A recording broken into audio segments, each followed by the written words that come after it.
Back's turn. Origi turn, shoots.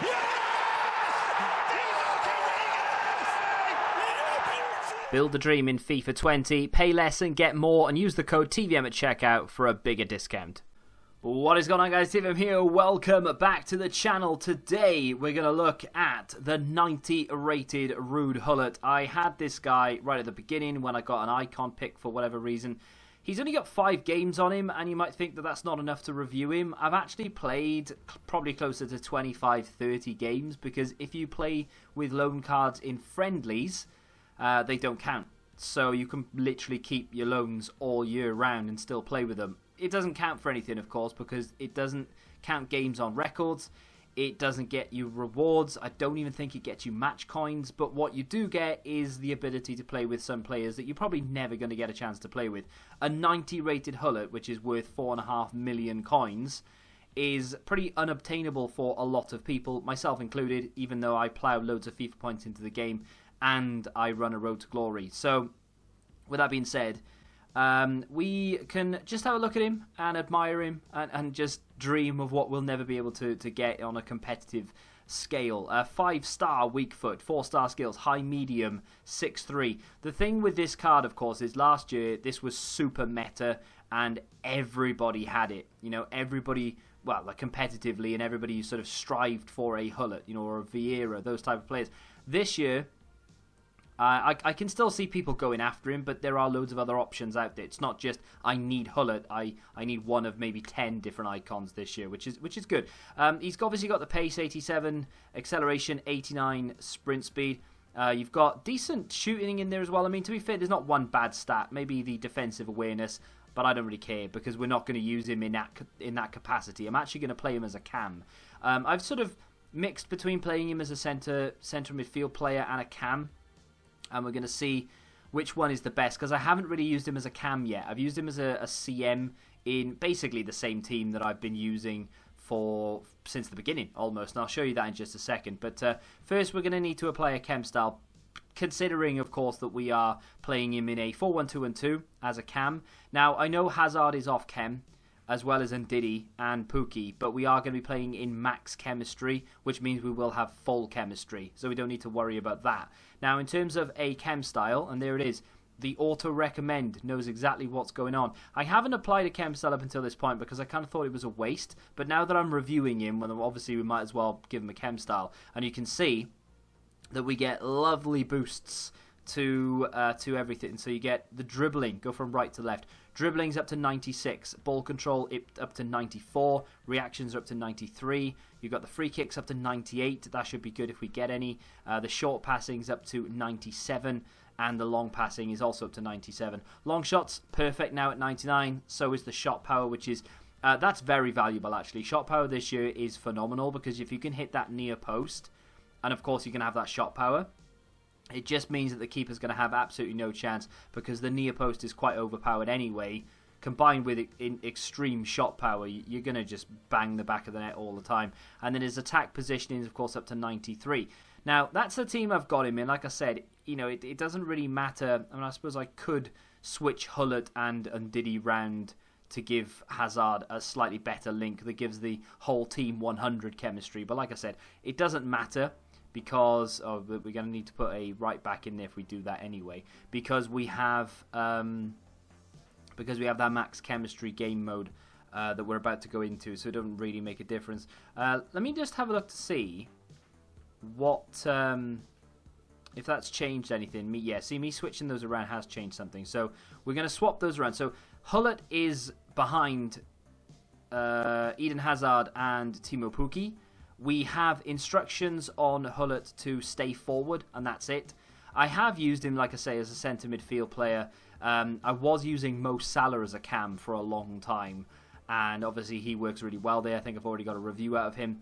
But Gullit obviously works fantastically well as a central midfield player. But as a cam, I'm not sure if I would prefer him to be further back or where he is. So we'll have to wait and see. Of course, we don't get to see our opponent going into these games, which is a big shame. So I've got absolutely no idea what this guy is rocking in terms of team. We are in the white. He is in the red. I can see Saicedo in there. Some people in the beginning obviously were using this to test out certain things, whether they be formations or whatever. I think he's got Salah in there as well. My guess is that's the loan. He'll probably assume that mine is the loan as well, but it's not. There goes Trippier, and he's obviously lost it. It's going to be a foul. That's a bit of a dodgy one.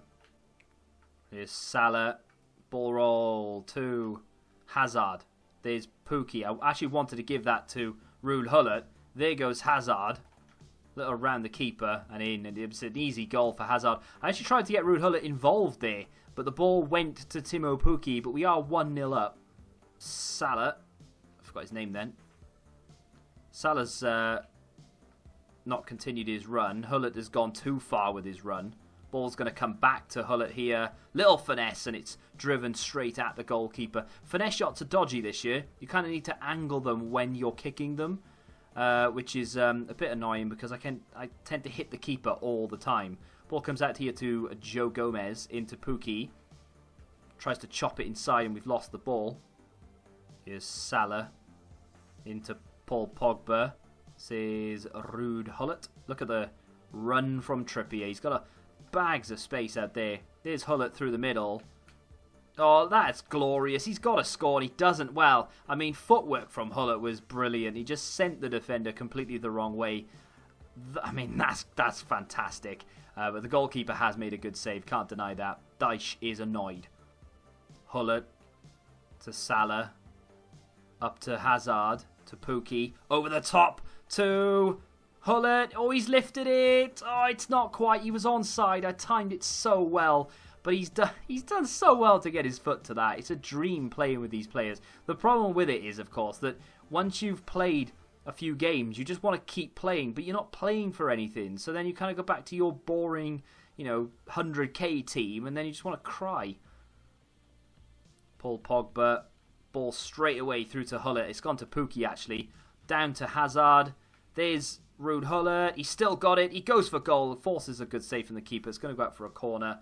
I didn't really have an awful lot of that, and how I managed to get the shot off, I'll never know. It's a testament to how good Gullit actually is. Well, I didn't realise I had the ball. Had I realised, I maybe would have done a little bit more with it, but it is what it is. And Diddy has done well. Ball comes back to Ruud Gullit. Here comes Paul Pogba back through to Pukki into the path of Gullit. That touch was absolutely shocking. That's such an embarrassing goal to score. I'm just going to skip it. I'm genuinely embarrassed. It's gone down as an own goal. The touch from Gullit was horrendous, and the ball has somehow gone in the back of the net, but we are still losing this game 3-2. Here's Gullit again. He's had a lot of the ball second half. Here's Pukki, goes for goal. Great save from Alisson. I actually expected that to go in. I was about to say, and he scores, but we're still losing 4-3. But what do I know?